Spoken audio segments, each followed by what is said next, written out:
So I'm going to just tell you guys, I want to just talk to you guys right quick about the beauty of owning a home. And especially when you get older, it was just something that just realized today after I did the live stream. Hey, my man, could you turn off the wheel stuff? Could you turn off the wheel Sign? Yeah. Yeah, thanks, man. Yeah, appreciate it.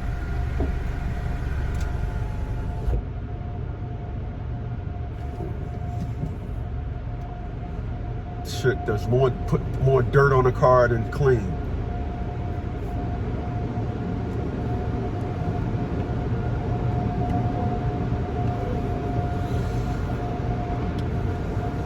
So I just want to talk to you guys about owning a home, and I did a couple of videos, and I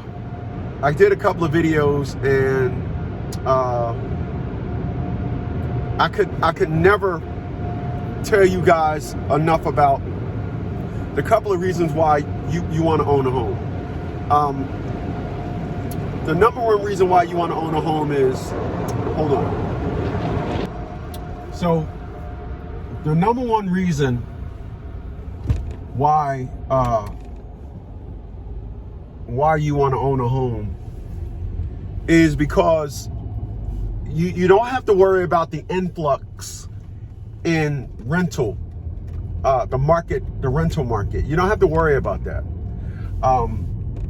I brag about my mortgage price. I got a $754 mortgage, and the craziest and the most beautiful thing about a mortgage, my mortgage, is when I was actually looking for a home, I was looking at homes that was going to put me at somewhere around a $3,000 mortgage.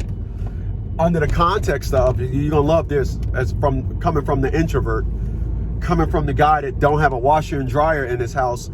I got rid of it. I took it to the studio, and then it broke. It was in the house when I brought it, but then I took it out and took it to the studio when I had the studio. And I took it out because my friend told me, he said to me, and I quote, "Smitty, you're single. You got to create reasons to leave the house. So when I go shopping for 1 day to 2 days out, so I can always leave the house." So I didn't replace my washer and dryer. So every time I got to wash my clothes, I have to leave the house. So that's one of the mental things that I face, and one of the mental things as a loner, number one. As a two, you got to get out the house. You got to create interaction. It's very important. All right. But I was going to buy a house that was 2.5 times bigger than mine, under the context of, wait for it, so when I have friends, I can entertain them. I didn't have any friends. I don't have any friends like that. So I brought my house after I snapped out of it. So I brought my house, and knowing that you live somewhere where, as I stated, the market is not going to fluctuate, that is beautiful. Second reason why it's good to own a home. When you own a home, you create a routine about your life that could last for the rest of your life. Knowing that you're always going to be there, you can say, "Hey, listen, I want to take that tree down right there because I want to put something there." It's your house. You could say, "Hey, look, I want to change this." It's your house. I know a lot of people that rent, and there's nothing personal about renting. Every time we had a light storm come through the area yesterday. That's why I'm in this thing today. That's why I pulled it out. Being that I had to move it, I jumped in and I said, "Man, I was to go wash it." So I ended up jumping in this car. But to be able to say, I can prepare the grounds to where as though my cars can be wherever, it's beautiful because it's mine. The neighbor to the left side of me is renting. And one thing I can tell you about a renter is they don't do those little things. When it's your house, you do the little things. You make sure you want a beautiful lawn. Every year you want to try something new to try to improve your lawn. You look at your house and you take a look at it. I looked at my house a couple of months ago and I was like, you know what? I'm gonna put a new roof on my house. And called the guy and he was like, gave him a deposit and he was like, I can get to you the first week of April. A guy that came and looked at the house, he said, okay, I got an opening the first week of April. I'm like, cool. It's my house, and to be able to say, my house is brick, and then say, I want the red roofing tiles on my house. I don't want the black ones. It's my house. You can customize it because it's yours. Everything that goes wrong with it, you can give it the utmost attention. Everything that happens, you can say, you know what? Let me fix this and put the best quality in it because it's my house. In addition to owning a home, the biggest thing that I face now is the ability to say, I could do whatever, I could buy whatever I want. So, are you fucking serious? I can say, you know what? I can buy me whatever car. I have everything. I have I have all the necessities I need to live. I have them, and I'm not in a situation where, I'm not in a situation where, I'm like, okay, if I do this, it's going to put me in a tight bind. I'm not in that situation. I'm in a situation where I'm in a situation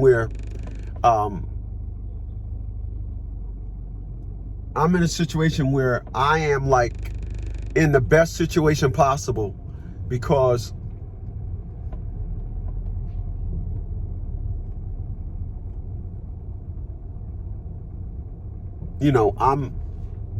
I own the house. So let me give you a further perspective of what I'm talking about. I have a friend of mine who owns his house, right? He owns his house outright, paid for it cash.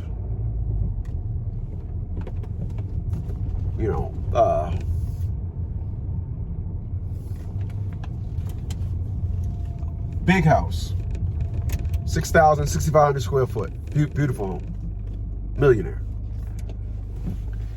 And I'm learning from him, when you have a home that's paid for, he went and brought the Porsche. Yeah, he went in $150,000. He brought the Porsche.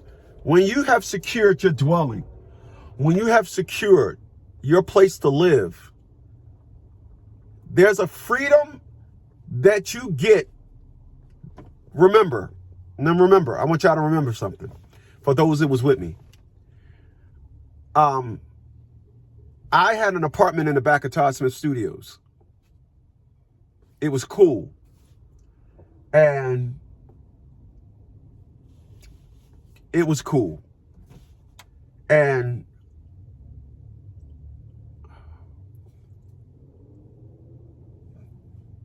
Diamond, the boxer that I had, one day we get up, we go sit in the car, we go to get in the car, And she opens up the back door, and she turns around and gives me this look. And I said, holy smokes, my dog is getting old. And I didn't have the house down here anymore. I just had the house up. No, I had sold the house in, it was 2020. So I sold the house up in the Poconos. I sold that in 2016. And I remember saying, I do not, under no circumstance, want to put this dog anywhere where I can't, so I brought her home. I started the buy a home process. The unfortunate parts about it is the mortgage company that I got, I actually went through one of their realtors. And every time I told their realtors I found a house, it was like, well, we were not available this week. Well, this or that, what's that? I said, okay, boom. Nope, I'm not going to use them. So I had to wait 6 months. 6 months and 1 day later, after I signed the contract, 6 months and 1 day later, I want to be so arrogant to let them know. No, I was looking at somebody else before I was dealing with y'all. 6 months and 1 day later, I put a offer in for my house. And that was November, December, January, February, March. So 6 months, and then 4 months later, April. I brought the house in April. So 6 months, 11 months later,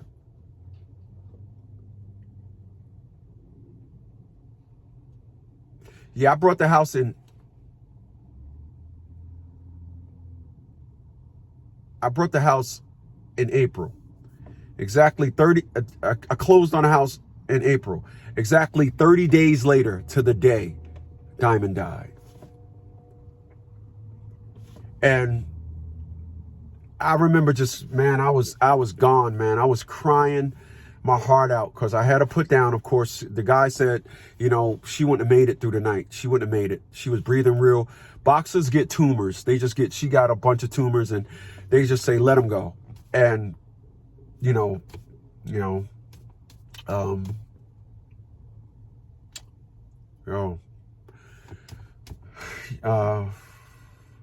so I put her down and I let her rest in the bed. I let her rest in her bed for about 2 hours. And I dug a nice hole. I put all her stuff in it. And every once in a while, I just go to the spot in the backyard and say, hey, Diamond. But I can do that because that's my house. I didn't want it. That dog saved my life. And I didn't want to take that dog to some humane society and leave her dead on somebody's desk. Or even go, I don't care if it was a dog graveyard. I didn't even want to put her in a dog graveyard. When people that don't know me say, hey, you still got the boxer? Yep, she home. I don't tell her she passed away. Because if you don't know me, if we weren't that close, then it is what it is. But owning a home, make that your business. And I'm going to be clear about something. A lot of people, especially you women, think that it's all about a big old giant house. You think it's all about that. It's not. It's not. I promise you, it's not about that. My house is 1,281 square feet. It's perfect for me. If I was to get married and have a child, it'd be perfect for a wife and a child. And that's it. It ain't 2 kids. No, it's perfect for an adult and one child, 2 adults and 1 child. It's perfect for that. But the beautiful thing about it is, also another beautiful thing about buying a home. I brought my house, and then 2.5 years later, after buying my house, I had over $100,000 equity. The market shot up. So right now, 5 years later, I'm sitting on like 227. I think I'm at 227 now. The house is worth $127,000 more than I owe on a mortgage, and you can't beat that.